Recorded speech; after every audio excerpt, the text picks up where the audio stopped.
அனைவருக்கும் வணக்கம்.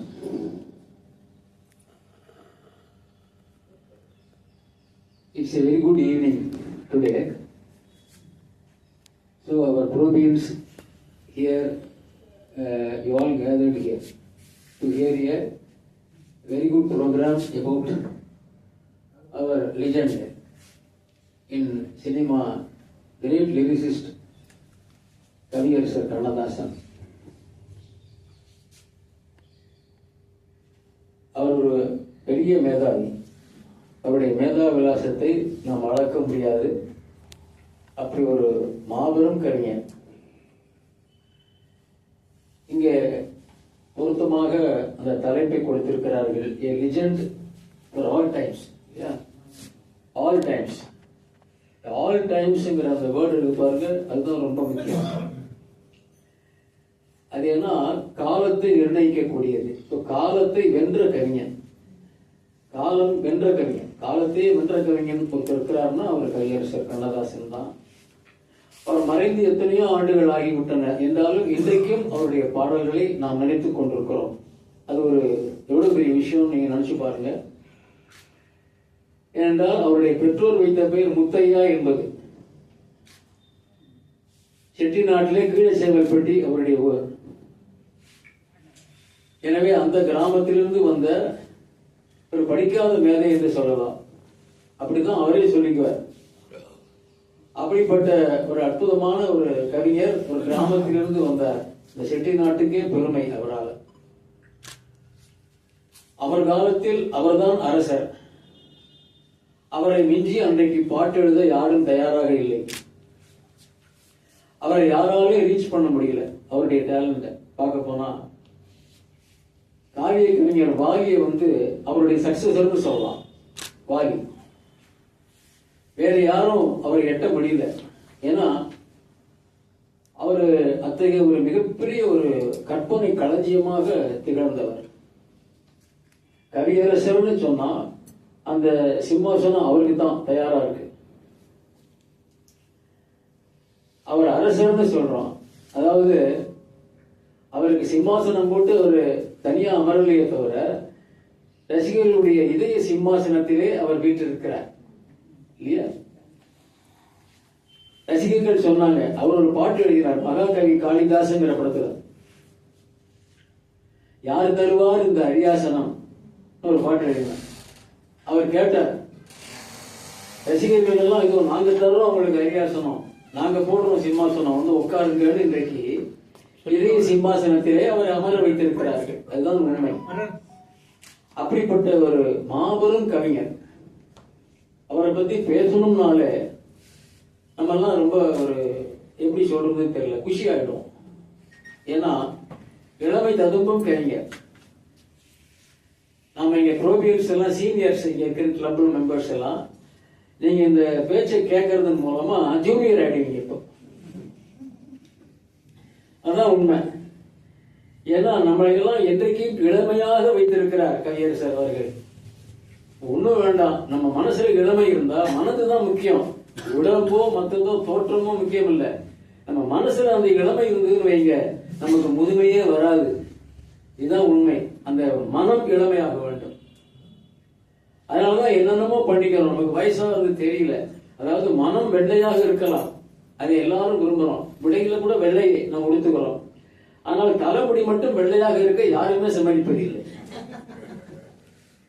எப்படியாவது அதில் ஒரு கருப்பு பெயிண்ட் அடித்து அதை கருப்பாக வைத்துக் கொள்ள வேண்டும் என்றுதான் விரும்புகிறோமே தவிர வெள்ளையா விடுறது ரொம்ப அபூர்வம். ஏன்னு சொன்னா அதிலிருந்தே தெரிகிறது நம் மனசுல இளமை இருக்கிறது என்பதை நாம் வெளிக்காட்டிக் கொள்வதற்காகத்தான் நான் இளமையா தான் இருக்கேன், இளமையா தான் இருக்கேன், பாருங்க முடியாம இருக்கல அப்படின்னு சொல்றதுக்கு தான். வயதான 85 வயதானாலும் அந்த முடிய மட்டும் அவங்க வெள்ளையா விட தயங்குறாங்க. அது தவறு இல்லை. அது நம்மை என்றைக்கு இளமையா வைத்திருக்கிறது. அதற்கு உத்தரவாதம் தான் கவியரசருடைய பாடல்கள்.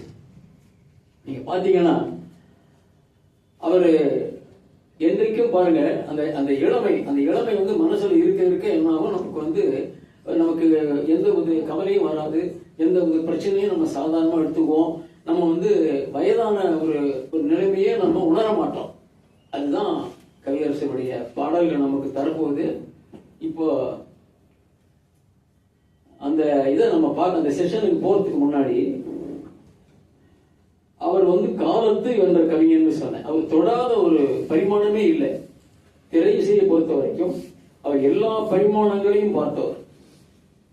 பிறப்பிலிருந்து இறப்பு வரை பாடியவர். ஒவ்வொரு ஸ்டேஜ் என்ன வாழ்வியலிலே மனிதனுக்கு பிறக்கிறாங்க, கொஞ்சம் வளர்றாங்க, அதுக்கப்புறம் வாலிபன் ஆகுறாங்க, வாலிபன் ஆனதுக்கப்புறம் சில பேர் காதலிக்கிறாங்க, காதலிச்சவங்களே கல்யாணம் பண்றாங்க, சில சமயம் காதல் தோல்வி ஆயிடுது, அதுக்கப்புறம் வேற பெண்ணை கல்யாணம் பண்றாங்க, அதுக்கப்புறம் குடும்பம் ஆகுறாங்க, குடும்பத்துக்கு அப்புறம் என்னென்ன செட்டில் பண்ணணுமோ பண்றாங்க, அவங்க கல்யாணம் ஆகுறாங்க, வயதாகுது, அப்புறம் மனசுல தத்துவங்கள்லாம் வருது. வயதாக என்ன பண்ண போறோம் சொன்னோம்னா அந்த வேதாந்தம் பிறக்குது, தத்துவம் பிறக்குது, எல்லாம் பிறக்குது. அதுக்கப்புறம் கடவுளுடைய சரணடைகிறாங்க இறை பக்தியோட. இதுதான் அவருடைய அந்த வரிசை. இப்படி வரிசைப்படுத்தித்தான் அவருடைய பாடல்களை இப்ப நான் சொல்ல போறேன். ஏன்னா அந்த வரிசையில அவரால் தான் வர முடியும். அந்த அளவுக்கு அப்படி பாடி இருக்கிற எந்த ஒரு பரிமாணத்திலும் அவர் ஒரு சாதாரண பாட்டே எழுதல. அதான் அதிசயமா இருக்கு. 5 வால்யூம் இருக்கு அவர் பாட்டு. மானதி பதிப்பகம் போட்டுட்டாங்க. இப்போ இவர்கிட்ட இருக்கு அந்த உரிமை அவருடைய மகன் இருக்கு, காந்தி கிட்ட இருக்கு. அந்த காந்தியும் நானும் ஒரே பள்ளியில 1ஆம் வகுப்பு தோழர்கள், ஒன்னா படிச்சவங்க. நானும் காந்தியும் அவர் தான் உரிமை வச்சுட்டு இருக்காரு. இப்ப கண்ணதாசன் பதிப்பகம். அந்த 5 வால்யூம் பாத்தீங்கன்னா ஒரு பாட்டு கூட சொல்ல போகாது. அந்த பாட்டுக்கு அப்படி ஒரு பவர். அதுல பாருங்க, அவர் தெய்வத்தை பாடினாருன்னா முத்தையாங்கிற பேரை கண்ணதாசன்னே வச்சுக்கிட்டார். ஏன்னா கிருஷ்ண பக்தி. அதனாலதான் கிருஷ்ண கானம்னே ஒரு தலைப்பில் ஒரு இசை கற்று கொடுத்தார். அதுல முதல் பாட்டுல என்ன சொல்றாரு பாத்தீங்கன்னா, அவர் கிருஷ்ணனுடைய கையில என்ன இருக்கு, புல்லாங்குழல் இருக்கு இல்லையா? அந்த புல்லாங்குழல் எது கொடுத்ததுன்னா மூங்கில் மரம். அப்போ அவர் என்ன கேட்கிறாரு, மூங்கில்களே உங்களுக்கு ஒரு பெருமையை கொடுத்தது யாருன்னா கிருஷ்ணன். ஏன்னா உங்க மூங்கில் மரத்துல செஞ்சு அந்த புல்லாங்குழல் தான் அவர் வாயில வச்சு ஊதுற. அப்ப நீங்க எவ்வளவு நெருங்கிட்டீங்க பகவான் கிட்ட அப்படின்னா உங்களுக்கு எவ்வளவு பெருமை. அதனால நீங்க பாடுங்க கிருஷ்ணனுடைய புகழன்னு சொல்லி அதனுடைய முதல் பாட்டை அவர் எழுதினார். அந்த பாட்டு உலக புகழ் பெற்று விட்டது. புல்லாங்குழல் கொடுத்த மூங்கில்களே எங்கள் புருஷோத்தமன் புகழ் பாடுங்களே, வந்தாடும் கங்கை மலர் தோட்டங்களே எங்கள் மதுசூதனன் புகழ் பாடுங்களே, புல்லாங்குழல் கொடுத்த மூங்கில்களே எங்கள் புருஷோத்தமன் புகழ் பாடுங்களே, பன்னீர் மழை பொழியும் மேகங்களே எங்கள் பரந்தாமன் மெய்யழகை பாடுங்களே, பன்னீர் மழை பொழியும் மேகங்களே எங்கள் பரந்தாமன் மெய்யழகை பாருங்களே, திருக்கோவில் தென்றல் தரும் ராகங்களே எங்கள் ஸ்ரீ கிருஷ்ணமூர்த்தி புகழ் பாடுங்களே, எங்கள் ஸ்ரீ கிருஷ்ணமூர்த்தி புகழ் பாடுங்களே, புல்லாங்குழல் குழல் கொடுத்த மூங்கில்களே எங்கள் புருஷோத்தமன் புகழ் பாடுங்களே.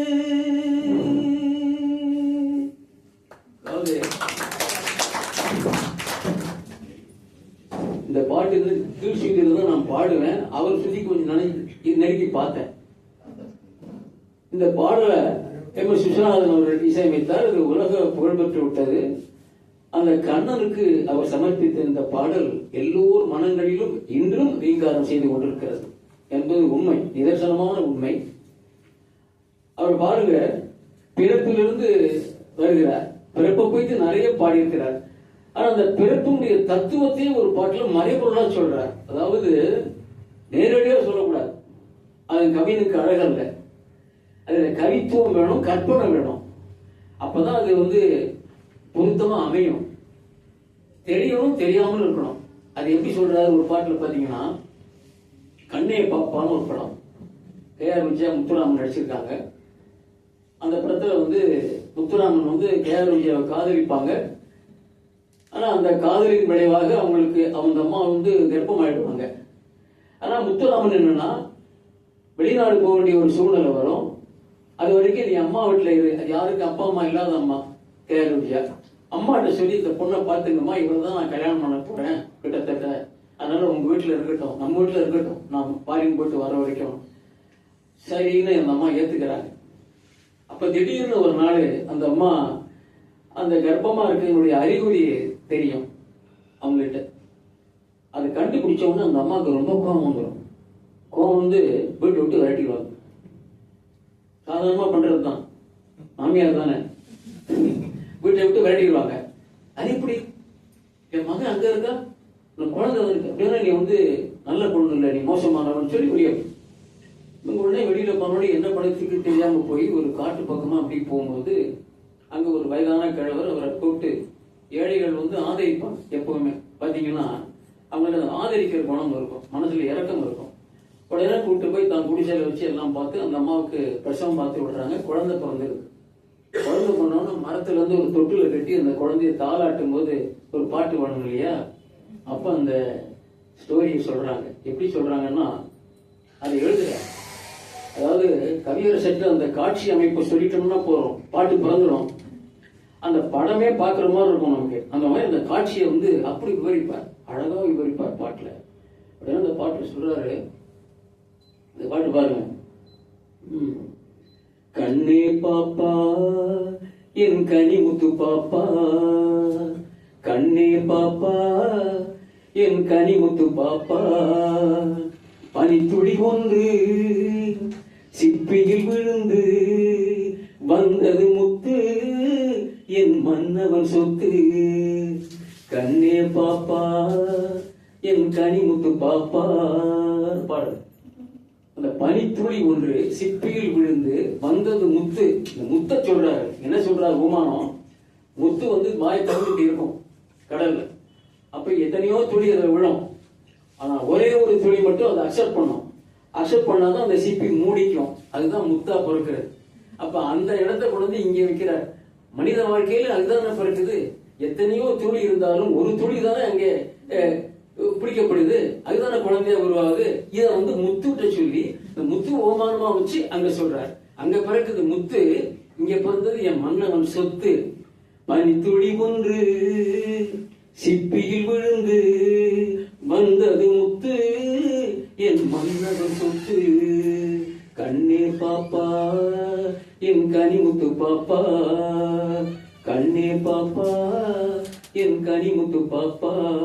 இந்த பாட்டு கண்ணே பாப்பா படத்துல அதை எழுதினார். இது மாதிரி நிறைய இடத்துல ஓமானங்கள் சொல்றாரு. இது ரொம்ப ஜீவனா சொன்ன ஓமானம். சரி, குழந்தை வளர்ந்துருது, கொஞ்சம் வளர்ந்துருது. இப்ப லைட்டா நடக்க ஆரம்பிக்குது. கையில தூக்கி வச்சுக்கலாம். அந்த மாதிரி குழந்தை தான். நெஞ்சில் ஒரு ஆலயத்துல ஒரு பாட்டு எழுதுறாரு. நெஞ்சில் ஒரு ஆலயம்னு ஒரு படம். அந்த படத்துல தேவிகா அம்மா ஒரு குழந்தைய வச்சுட்டு கொஞ்சுவாங்க.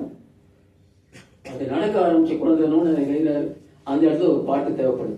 ஒரு பாட்டு போடுங்க ஸ்ரீதர் கேட்கிறார். இயக்குனர் ஸ்ரீதர் போட்டுருவான் சொல்லிட்டு உடனே ஒரு பாட்டு எழுதுறாரு. பாருங்க என்ன அழகான பாட்டு.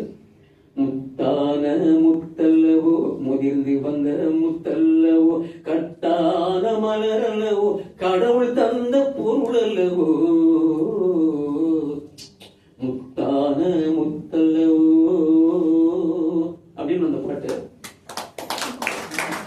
அதாவது முதிர்ந்து வந்த முத்தல்ல, ஒரு 10 மாசம் வயிற்றுல இருந்து வந்த முத்து இல்லையா, முதிர்ந்து வந்த முத்து. இந்த இடத்துல போடுற சொல்லு பாருங்க, கட்டான மலர் அல்லவோ கடவுள் தந்த பொருள் அல்லவோ. அதாவது கடவுளுக்கு இதுக்கு என்னையா சம்மதம்னு பகுத்தறிவுவாதியா கேட்கலாம்.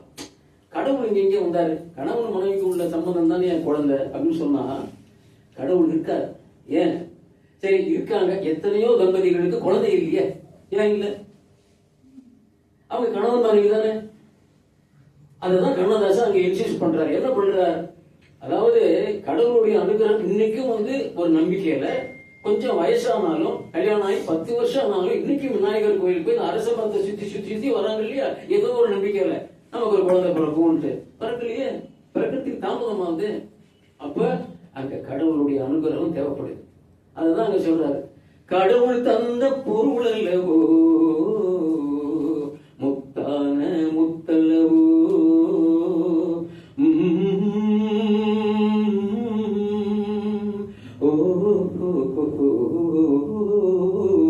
சுஷீலா குரல் கேட்கணுமா, கொஞ்சம் கொஞ்சம் படிப்பாங்க அந்த பாட்டை.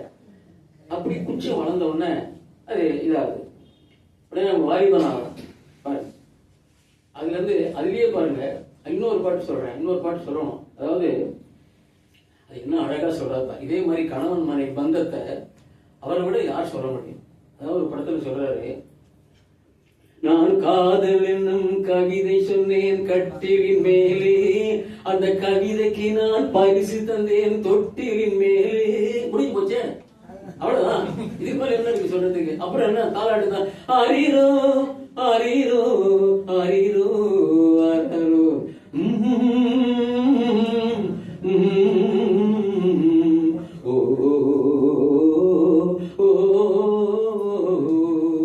நீரோடும் வைகையிலே நின்றாடும் மீனே, நெய்யூரும் கானகத்தில் கைகாட்டும் மானே, பாலாட்டும் கானகத்தில் பாலூட்டும் வெண்ணிலவே, எம்மாங்கு பூந்தமிழே தென்னாடன் குலமகளே. அந்த தெம்மாங்கு தென்னாடன் இதெல்லாம் ஒரு பிடிச்ச வார்த்தை. நிறைய பாட்டுல யூஸ் பண்ணுவார். தெம்மாங்கு யூஸ் பண்ணுவாரு, தென்னாடன். அந்த தெற்கத்திக்காரங்களை பத்தி பாடணும்னாலே அவருக்கு ரொம்ப பிடிக்கும். அதனால அந்த வார்த்தைகள்லாம் அவருக்கு பிடிச்ச வார்த்தைகள் இப்போ வரும். அதனால அந்த தாலாட்டு முடிஞ்சு வளர்ந்துட்டான் பையன். இப்போ வாலிபனாய். வாலிபனானா என்ன? அவன் காலேஜில் படிப்பான், 4 பேரோட போவான், எக்ஸ்கர்ஷன் போவான். அந்த மாதிரி ஒரு காட்சி ஒரு படத்துல வருது. பாதகாணிக்கைன்னு ஒரு படம். எந்த குறிப்பும் அதுக்கு தேவையில்லை. கண்ணதாசனை பத்தி போகும்போது எனக்கு அது குறிப்பு உள்ளே இருக்கிறாரு, இங்க இருந்து வர்றாரு. பாதகாணிக்கை படத்துல ஒரு பாட்டு, அது பாருங்க, காதல் எல்லாம் ஜெமினி சாவித்திரி எல்லாம் இருக்காங்க. அங்க ஒரு பாட்டு வேணும். ஒரு எக்ஸ்கர்ஷன் போயிருக்காங்க, அந்த காதலுக்கு விளக்கம் கொடுக்குறாரு பாருங்க என்னன்ட்டு. ஆக காதல் என்பது எதுவரை, கல்யாண காலம் வரும் வரை, கல்யாணம் என்பது எதுவரை, கழுத்தினில் தாலி விழும் வரை, பெண்ணுக்கு இளமை எதுவரை, பிள்ளைகள் 2 வரும் வரை, கண்ணுக்கு இளமை எதுவரை, கையில் கிடைக்கும் நாள் வரை, காதல் என்பது எதுவரை, கல்யாண காலம் வரும் வரை. ஒரு பாட்டம் அவர் அந்த சீக்வன்ஸுக்கு அந்த பாட்டு காட்சியை விளக்கிட்டோம்னா அது அப்படியே வந்துடும். அப்ப அந்த காதல்ல கிடைக்கிறான் அந்த பையன். சரி, அப்படியே வரும்பொழுது பாருங்க, காதலுக்கு அவர் எழுதாத பாட்டே கிடையாதுங்க. காதலுக்கு எவ்வளவு பாட்டு எழுதியிருக்காரு, எதை சொல்றது எதை விடுறதுன்னே தெரியல. அப்படி எழுதியிருக்கிறாங்க காதலுக்கு. அதாவது கொஞ்சம் கொஞ்சம் பாட்டு எழுதியிருக்காங்க. காதல் அவருக்கு ரொம்ப ஒரு பிடித்தமான ஒரு விஷயம். அதுல அந்த இதுல ஒரு பாட்டு சொல்றாரு பாருங்க, கர்ணன் படத்துல ஒரு அருமையான டியூட். கர்ணன் படத்துல ஒரு டியூட் பாருங்க, கிளாசிக்கல். அது ஆக்சுவலா அதை இசையமைக்கும் போது எம்.எஸ். விஸ்வநாதன் அவருக்கு தெரியாது அது என்ன ராகம் என்னன்னெலாம் தெரியாது. அவருக்கு தோன்றது தான் மியூசிக். ஹார்மோனியத்தில் கை வச்சு உடனே அப்போ அசிஸ்டன்ட் சொல்றான் அது என்ன ராகம்ட்டு. அசிஸ்டன்ட் கூட இருக்கிறவங்க அசோசியேட் டைரக்டர் அவர்கிட்ட சொல்றாங்க, அன்னைக்கு ரொம்ப அபூர்வமான ராகம்னே. என்ன ஏன்னா இது ஷியாம் கல்யாணின்னு ஒரு ராகம்னே. அப்படியா? வேற கல்யாணி இருக்கு நிறைய. ஆமா, மேஷ கல்யாணி, அமீர் கல்யாணி, அப்புறம் யமுன் கல்யாணி நிறைய இருக்கு. இது ஷியாம் கல்யாணின்னு. அப்படியா, சரி நல்லா இருக்குல்ல, சரி ஓகே அவ்வளவுதான். அவருக்கு மேல கேட்க மாட்டாரு. அதுல சொல்றாரு, மல்லிகை பஞ்சனை விரிக்கட்டுமே அங்கு மங்கையின் தாமரை சிரிக்கட்டுமே, இல்லை என்னாமல் கொடுக்கட்டுமே, நெஞ்சில் இருக்கின்ற வரையில் எடுக்கட்டுமே, இரவும் நிலவும் வளரட்டுமே, நம் இனிமை நினைவுகள் தொடரட்டுமே, இரவும் நிலவும் வளரட்டுமே.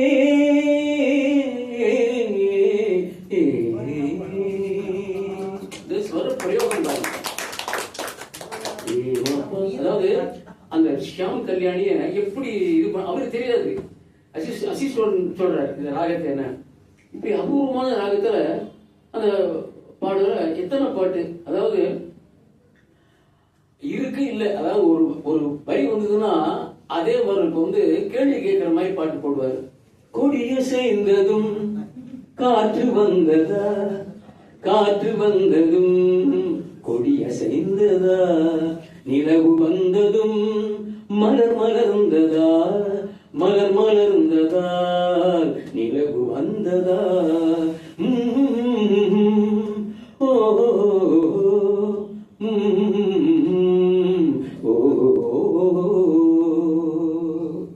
பாட்டு.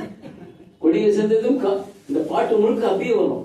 இது வந்ததும் அது வந்ததா, அது வந்தது இது வந்ததா, இப்படி இதுக்கெல்லாம் நேரங்கள் ஃபுல்லாலாம் பாட முடியாது, கோடி காட்ட முடியும், அவ்வளவுதான். அப்ப அந்த ஒரு வாரம் பேசணும். இது வந்து ஒரு வாரம் பண்ண வேண்டிய சொற்பொழி, ஒரு நாள்ல பண்ற சொற்பொழி இல்ல. ஒவ்வொரு சப்ஜெக்டும் பேசணும். பிறப்புக்கு தனியா ஒரு நாள், அப்புறம் அடுத்ததுக்கு வாலிபத்துக்கு ஒரு நாள், இப்படி பேசணும். அப்புறம் பாட்டு எழுதியிருக்காரு. அப்ப அந்த ஒன்னொன்னு இது வந்துதான் அது வந்துதான், அதாவது அவருடைய அந்த அதே மாதிரிதான் ஒரு பாட்டு நடுவில் வேற இது வராது, அந்த கடைசி வரைக்கும் அப்படியே போகும். ராகம் வந்ததும் பாவம் வந்ததா, பாவம் வந்ததும் ராகம் வந்ததா, ராகம் வந்ததும் பெண்மையானதா. உடனே அந்த அம்மா பாடுவாங்க சுஷிலா. இப்படியே வந்ததா வந்தது, இது மாதிரியே போங்க அந்த பாட்டு. என்ன வார்த்தை விளையாட்டு பண்றது, அப்படி பாடுவாருங்க. காதல்னா அவருக்கு ஒரு பெரிய ஒரு மனசுக்கு ஒரு பெரிய திருப்தி. அதுல என்னென்ன பாட்டு எவ்வளவு கொடுக்க முடியும். அதே பாத்தீங்கன்னா அதே காதல் பாட்டிலேயே பல வெரைட்டி பண்ற. அதாவது இப்போ திருக்குறள்ல பாத்தீங்கன்னா, யாதனின் யாதனின் நீங்கியான் நோதல், அதனின் அதனின் இளம். இது திருக்குறள். ஒரே சொல்ல ரெண்டு தரம் பயன்படுத்தி இருப்பார் திருவள்ளுவர். யாதனின் யாதனின் நீங்கியான் நோதல், ரெண்டு சொல்ல இருப்பாங்க, ரெண்டுத்துக்கு வேற அர்த்தம். நோதனின் நோதல், அதனின் அதனின் இளம், அது ரெண்டு. நம்மளும் இப்படி ரெண்டு ரெண்டா போட்டு ஒரு பாட்டு எழுதினா அப்படின்னு நினைக்கிறார். அது எம்ஜிஆர் படம். எம்ஜிஆர் படத்துக்கு எழுதுனதுன்னா அவர் ரொம்ப ரொம்ப குஷியா எழுதுவாரு. ஏன்னா அது எம்ஜிஆர் போய் அதை அப்ரூவல் பண்ணணும். அவர் பார்த்து கேட்டதுக்கு அப்புறம் தான் அந்த பாட்டு ஓகே ஆகும். அப்படி ஒரு பாட்டு எழுதினார் பாருங்க. நான் என் மனைவியை வச்சு செக் பண்ணேன் இந்த பாடல் வரிகளை என்னன்னு சொல்றேன். அந்த மாதிரி பாட்டு இது. மூடி திறந்த இமை இரண்டும் பார் பார் என்றன, முந்தானை காற்றில் அடிவா வா என்றது, ஆடி தெரிந்த கால் இரண்டும் நில் நில் என்றன, ஆசை மட்டும் வாய் திறந்து சொல் சொல் என்றது, மூடி திறந்த இமை இரண்டும் பார் பார் என்றன, வா வா என்றது. அது எப்படி முந்தானை எப்படி வா வான்னு சொல்லும். அது என்ன அப்படி கண்டுபிடிச்சாருன்னா, நானும் என் மனைவியும் கடற்கரையில வாக்கிங் போவோம். அப்போ அவள்கிட்ட ஒரு நாள் சொன்னேன், எப்போ வந்து இப்படி முந்தானை இப்படி போட்டு இங்க ஒரு பின் பண்ணுவல, அதை விட்டு சும்மா இப்படி பார்க்கலாம், என்ன ஆச்சு உங்களுக்குன்னு கேட்டா, சும்மா இரு வேண்டாத வேலை பண்றீங்க ஒரு சின்ன டெஸ்ட் என்ன. அப்ப இந்த பீச்சில் நடந்து போகும்போது உள்ள ரோட்ல காத்து அடிக்கும் போது பாருங்க, அந்த முந்தானை வந்து பாத்தீங்கன்னா இப்படி இப்படி ஆடாது, இப்படி இப்படிதான் ஆடிட்டு வருது. உண்மையிலேயே நான் ஆச்சரியப்பட்டேன். இங்க முன்னாடி நடனம் என்ன ஆச்சுன்னு கேட்டேன். என்ன ஆச்சு உங்களுக்கு? முன்னாடி நடனம், முன்னாடி வரேன், சும்மா சின்ன செக்கிங். போகவே வேற யார்கிட்டயும் செக் பண்ண முடியுமா அப்படின்னா, அப்புறம் கலான அடிச்சுட்டானா. அதனால இது மனைவி ஆனால பிரச்சனை இல்லை. அப்ப முன்னாடி போகும்போது மறுபடியும் அப்படி அப்படி ஆடணும் போறோம் போறோம்ட்டேன். என்னமோ பண்றீங்க அப்படின்னா, இரு இப்பதான் எனக்கு தெரிஞ்ச. அப்ப என்ன ஒரு இதோட ஒரு வாட்ச் பண்ணிருக்கணும் அவரு கண்ணதாசன். இத முந்தானை காற்றில அடிவாவா என்றது, ஆடித்திருந்த கால் இரண்டும் நில் நில் என்றன, ஆசை மட்டும் வாய் திறந்து சொல் சொல் என்றது, மூடி திறந்த இமை இரண்டும் பார் பார் என்றன, வா வா என்றது. பாட்டு அதாவது சிந்திக்கிறாரு. அதாவது சும்மா பாட்டு எழுதுன்னா வெறும் 500 1000 கொடுத்த காலம். இன்னைக்கு மாதிரி ஒரு பாட்டு எழுதிக்குள்ளே எனக்கு 1.5 லட்சம் திருவிழான்னு கேட்கறான். பாட்டு மாதிரி இல்லை, ஏன்னா எல்லாம் இங்கிலீஷ்ல எழுதியிருக்காங்க. பாட்டு வந்து தமிழ் பாட்டு இல்ல, தாளம் தான் மெயின், மீதி எல்லாம் இங்கிலீஷ்ல எழுதுறாங்க. நாங்க கேட்டாலே என் பேரன் போடுவான் சில சமயம், எனக்கு பிளட் பிரஷர் ஏறுதுறாங்க. அடங்கி இருந்தேன், ஏறுதுரா பிளட் பிரஷர். ஆமா, உங்களுக்கு பாட்டு நீங்களும் பாட தெரியுமா உங்களுக்குன்னு கேட்டான் என்ன.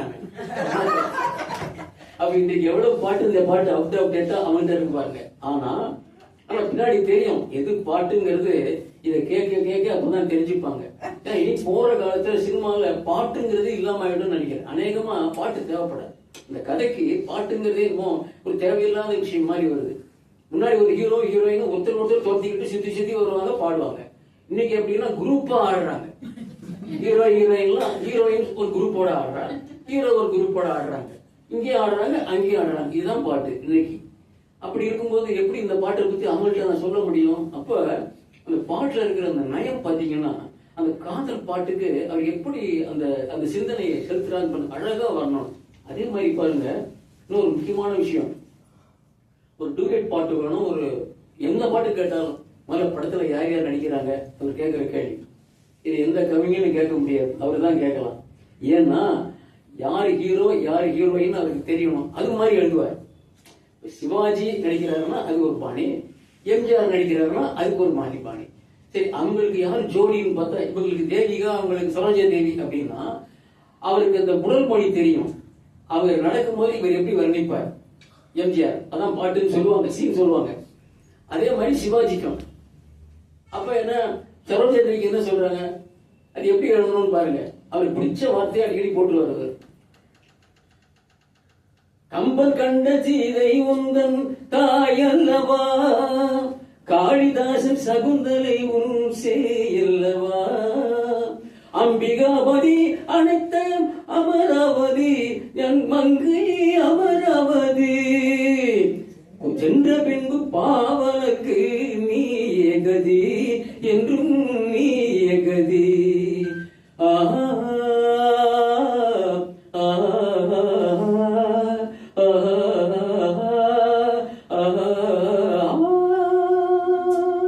கல்லெல்லாம் மாணிக்க கல்லாகுமா, கலையெல்லாம் கண்கள் சிந்தும் கலையாகுமா. இந்த பாட்டுல பாத்தீங்கன்னா இன்னொரு சடம் சொல்லுவாரு, கன்னி தமிழ் கண்டதொரு திருவாசகம், கல்லை கனியாக்கும் உந்தன் ஒரு வாசகம், உண்டென்று சொல்வதுந்தம் கண்ணல்லவா வண்ண கண்ணல்லவா, இல்லை என்று சொல்வதுந்தன் இடையல்லவா மின்னல் இடையல்லவா.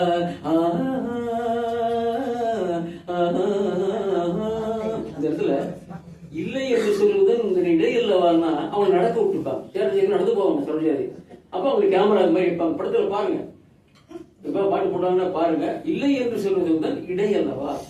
அவருக்கு தெரியும் யார் நடிக்கிறாங்க, அடிக்கடி எழுதுவாரு. அதே மாதிரி இன்னொரு பாட்டு சொல்லு, ஆக மெல்ல நடமே என்னாகும், இன்னல் பாதம் நோகும், உந்தன் சின்ன இடை வளைந்தாடும், மன்ன சிங்காரம் குலைந்து விடும்,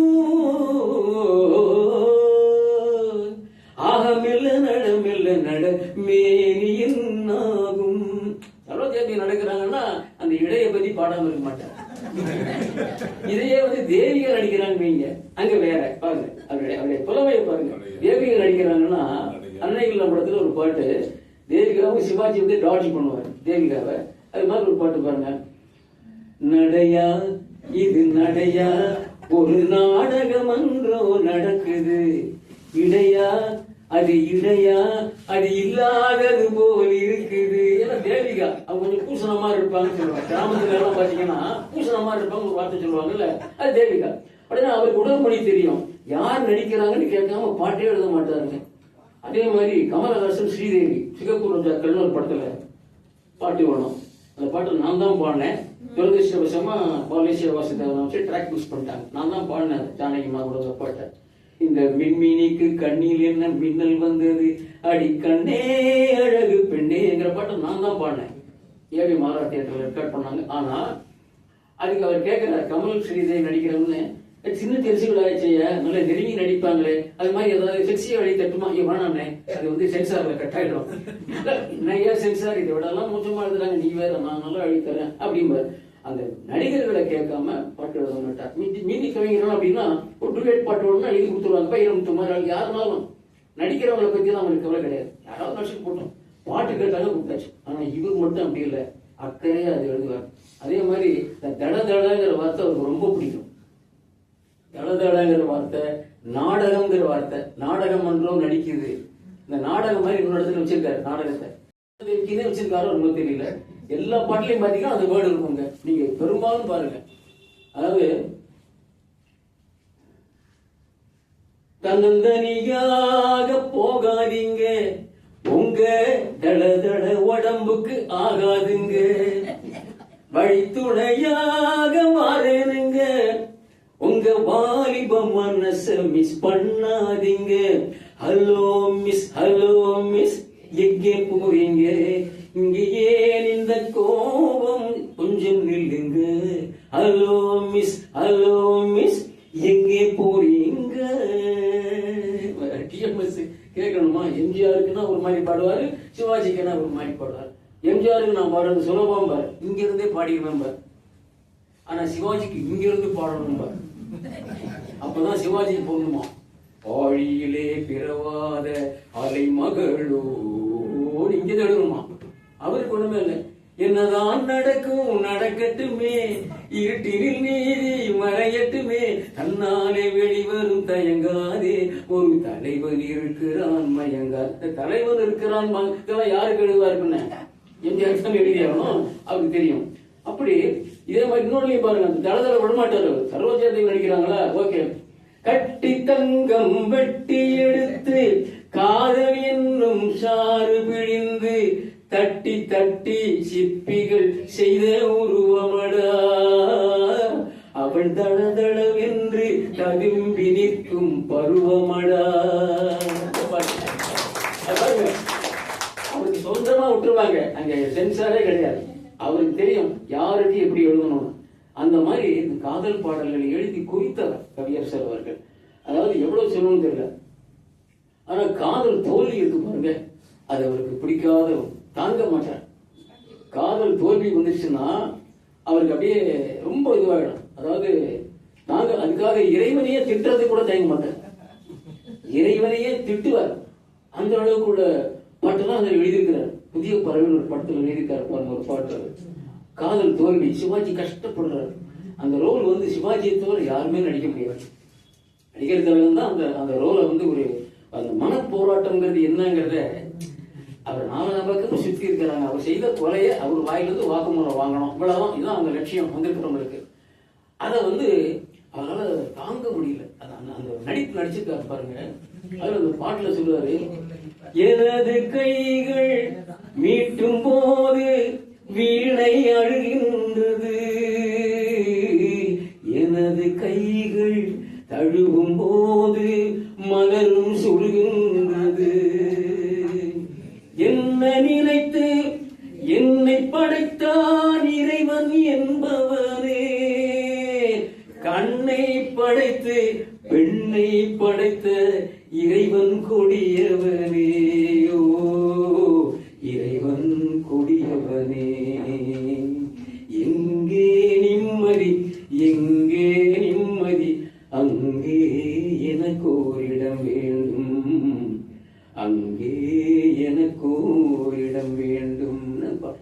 எங்கே நிம்மதி? இறைவன் கொடியவனேங்கிற சுதந்திரமா சொல்றார். இறைவன் வந்து திட்டுறாரு. அதே மாதிரி இவருக்கு ஒரு பாட்டு சொந்த படம் வானம்பாடி. கடவுள் மனிதனாக பிறக்க வேண்டும், எதுக்கு?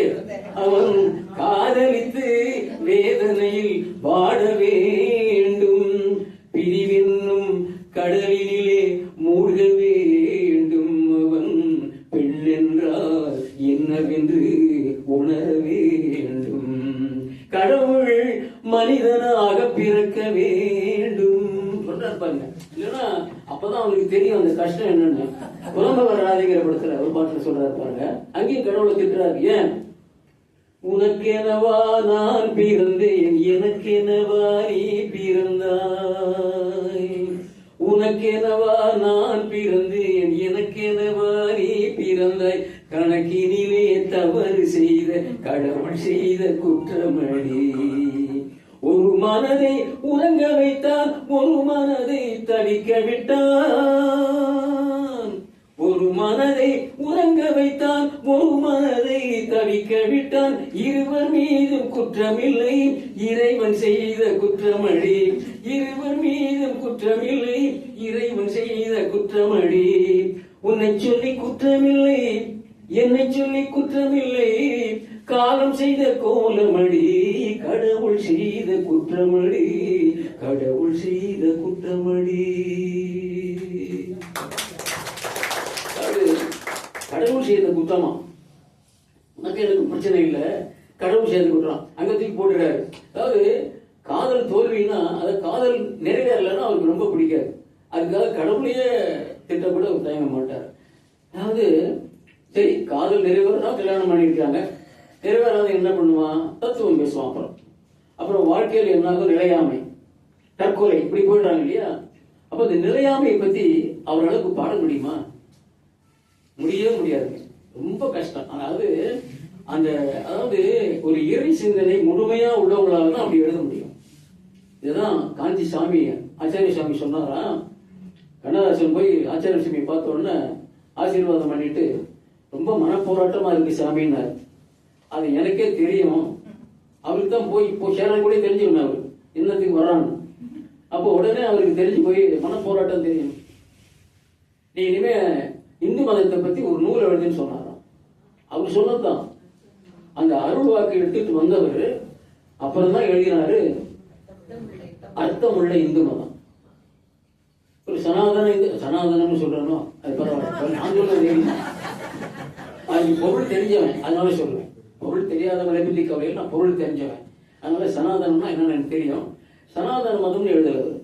சரி, புண்ணியம் நிறைந்த இந்து மதம் அப்படிலாம் எழுதல, அர்த்தம் உள்ள இந்து மதம். ஏன்னா அந்த அர்த்தம்ங்கிற வார்த்தை அவருக்கு ரொம்ப பிடிக்கும். இந்த 10 வால்யூமும் ஒருத்தர் வீட்டுல இருந்தா கடவுள் நம்ம கூட துணையா இருக்கிற மாதிரியே இருக்குங்க. நம்ம கூட கடவுள் இருக்கிற மாதிரியே நமக்கு ஒரு தைரியம் இருக்கும். ஏன்னா எல்லாத்தையும் எடுத்து ரெஃபர் பண்ணலாம். அவ்வளவு எழுதியிருக்க, அவ்வளவு சப்ஜெக்ட் எழுதியிருக்க இந்த அர்த்தம் உள்ள இந்து மதத்துல. இந்த அர்த்தம்ங்கிற வார்த்தை அவருக்கு ரொம்ப பிடிக்கும்.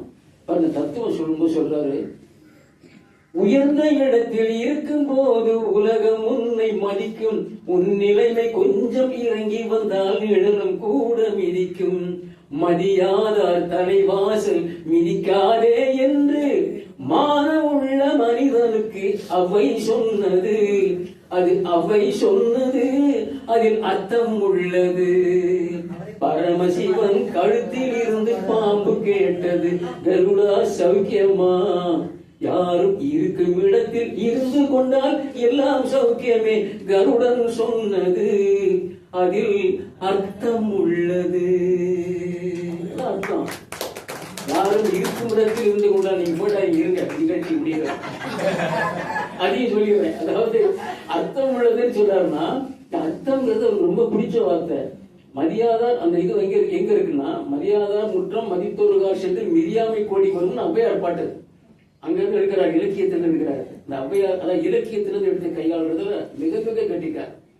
அது எதை கையாண்டா நல்லா இருக்கும் நமக்கு தெரியும், எதை கேட்டு போட்டாரு. அப்போ இந்த சொல்ல வேண்டிய இந்த கதையோட அமைப்பு அப்படி. சூரியகாந்தி படத்துல ஹீரோயின் கொடுக்கிற ஒரு சின்ன மன பிணக்கம், அதுக்கு அது சொல்றாரு. இந்த கதையை சொல்லும் பொழுது அந்த கதையினுடைய கரு அங்க வரணும், அது அவருக்கு தெரியும். அந்த சீக்வன்ஸை சொல்லிட்டா போறோம், பாட்டு ரெடி. அந்த மாதிரி பணத்தை எப்போனா கொடுங்க ஐயா மாற சீக்வன்ஸ் எதுன்னு சொல்லுங்க, முதல்ல சொல்லுங்க, எழுதியாச்சு. அப்ப அந்த மரியாதார் முற்றம்ங்கிறது ஔவையார் பாட்டு. இதே மாதிரி கம்பராமாயணத்துல வெளியே எடுக்கிறார். கம்பராமன் அண்ணலும் நோக்கினாள் அவளும் நோக்கினாள் ஒரு அற்புதமான வரி. எல்லாருக்கும் மனப்பாடமா தெரிஞ்ச விஷயம். இந்த மாடத்துல கன்னி மாடத்துல இருந்து சீதா பார்க்கும்போது ராமர் கீழே போகும்போது இவர்தானா நம்ம கணவரை வரப்போறவர் பார்த்துட்டு இவையதான் வரணும்னு அப்பயே மனசுல பாம் பண்ணிக்கிறாங்க. அந்த இதை இவர்தான் வேண்டிக்கிறாங்க, இவர்தான் வரணும் எனக்கு கணவனால சீதா தேவி பண்ணிக்கிறாங்க. அப்ப அந்த பிளாட்டுக்கு கொண்டு வந்து எங்க வைக்கிறாருன்னா, உன்னை நான் பார்க்கும் போது மண்ணை நீ பார்க்கின்றாயே, உன்னை நான் பார்க்கும் போது மண்ணை நீ பார்க்கின்றாயே, விண்ணை நான் பார்க்கும் போது என்னை நீ பார்க்கின்றாயே, விண்ணை நான் பார்க்கும் போது என்னை நீ பார்க்கின்றாயே, நேரிலே பார்த்தா என்ன நிலவென்ன தேய்ந்தா போகும், புன்னகை புரிந்தால் என்ன பூமுகம் சிவந்தா போகும், நேற்று வரை நீ யாரோ நான் யாரோ, இன்று முதல் நீ வேறோ நான் வேறோ, காணும் வரை நீ எங்கே நான் எங்கே, கண்டவுடன் நீ இங்கே நான் அங்கே, நேற்று வரை நீ யாரோ நான் யாரோ, இன்று வரை நீ வேறோ நான் வேறோ. கொஞ்சம் கொஞ்சம் பாடுறாரு பிபி சீனிவாசன். அவர்கிட்ட இந்த பாட்டை பாடி கட்டியிருக்கேன். என்னை கட்டி பிடிச்சிட்டாரு. உட்லாட்சி அடிக்கடி வருவாரு. ஆபீஸ் சாப்பிட்டா நான் போவேன். அவருக்கு பாட முடியாது, வயசாகிடுச்சு. அந்த பாட்டு பாடுங்க. நான் பாட ஆரம்பிச்சோம்னா சாப்பிட்டு இருக்கிறவங்க எல்லாம் கவனிக்க ஆரம்பிச்சிருவாங்க. பாடுங்க, கேட்கட்டும், அவங்களும் கேட்கட்டும் அப்படின்னு சொல்லி பாட்டை அப்படியே பாடி காமிச்சு நான் அதை பாராட்டு வாங்கியிருக்கேன். அவர் ஒவ்வொரு பாட்டு இதே மாதிரி அந்த இலக்கியத்திலிருந்து அந்த ஆளுமை. என் மனைவி இறந்து போய் 9 வருஷம் ஆச்சு. எனக்கு மனைவி இல்லை. ஆனால் அவருடைய பிரிவை என்னால் தாங்கவே முடியும். 9 வருஷத்துக்கு முன்னாடி இறந்து போனோம்னா என் மனசு சமாதானமே அடையல. என் மனசுக்கு ஆறுதலாகவும் சமாதானமாக இருந்தது கவியரசர் பாட்டு. அதுதான் எனக்கு மனசுக்கு ஒரு ஆறுதலை கொடுத்தது. சரி, என்னமோ இறந்துட்டான்னு சொன்னோம்னா என்னமோ காணா போயிடுறோம், கொண்டு போறோம், எரிக்கிறோம், எரிச்சாச்சு, சாம்பலை கொண்டு போய் கடல்லையும் கரைச்சாச்சு, ஒண்ணுமே இல்லையே, அப்புறம் என்ன இருக்கு, அந்த உயிர் எங்க போயிருக்கும், அந்த காத்து எங்க போயிருக்கும், இப்படியெல்லாம் நான் சிந்தனை பண்ணும்போது கவியரசருடைய பாட்டை நான் கேட்டேன். அந்த பாட்டை பார்த்த உடனேதான் கேட்ட உடனேதான் ஆஹா அவர் சொன்ன அப்படியே அந்த வரிகள் பாத்தீங்கன்னா அதுல சொல்றாரு, சென்றவனை கேட்டால் வந்து விடு என்பான், வந்தவனை கேட்டால் சென்று விடு என்பான், சென்று விடு என்பான், வீடு வரை உறவு வீதி வரை மனைவி, காடு வரை பிள்ளை கடைசி வரை யாரோ, கடைசி வரை யாரோ.